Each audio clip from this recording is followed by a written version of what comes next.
Hello everyone, Scott Sylvan Bell coming to you live from San Francisco, California. I got the Golden Gate Bridge right there behind me. It's January 24th, 2016, 4:43 in the afternoon. And there's a point for you in your sales process where you cross over from being, well, obsessive and persistent to being desperate. So you got to know when you're going to give up the sale. So I'm at the mall this weekend. I always like walking around and watching other people's sales processes. And I walk by this kiosk and they're selling moisturizer, face moisturizer, and it's like Dead Sea stuff. And so the person who's working the booth started chasing me like halfway down the mall trying to get me to buy this stuff. And there's plenty of other people around. There's plenty of other prospects that they could have talked to. But for some reason, this person chose that they wanted to chase me. Now, in your sales process, there's a point where you're going too far.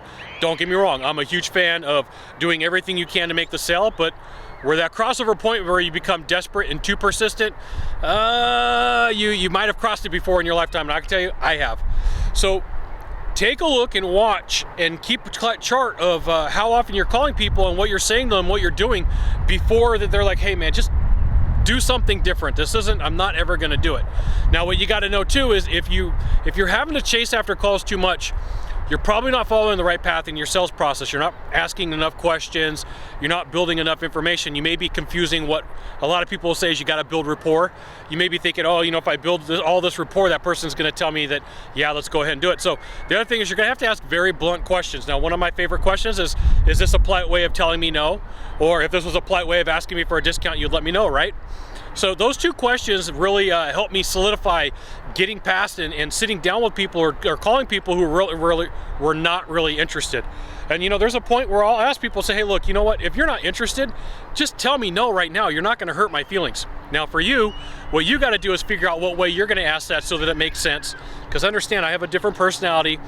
And I have a different interaction with buyers than you probably do in the sales process. And if you're trying to act like me, there's a good chance that you're gonna end up losing the sale unless you have the right type of personality, okay? So if you could do a small favor for me in the box down below, just think about that. Think about that. If you're chasing people too much, it's not a good thing, right? There's a point where you're beyond persistent and you're desperate, okay? Now, if you could do a small favor for me in the box down below, leave a comment, question, or story, that'd be fantastic. To the right, to the left, there is a subscribe button. Subscribe, and then you can send it out to all your friends if you stumble upon Facebook, Twitter, Google+. Why not even LinkedIn? Scott Sylvan Bell. Only Scott Bell. We'll see you soon. Thanks for watching. Aloha.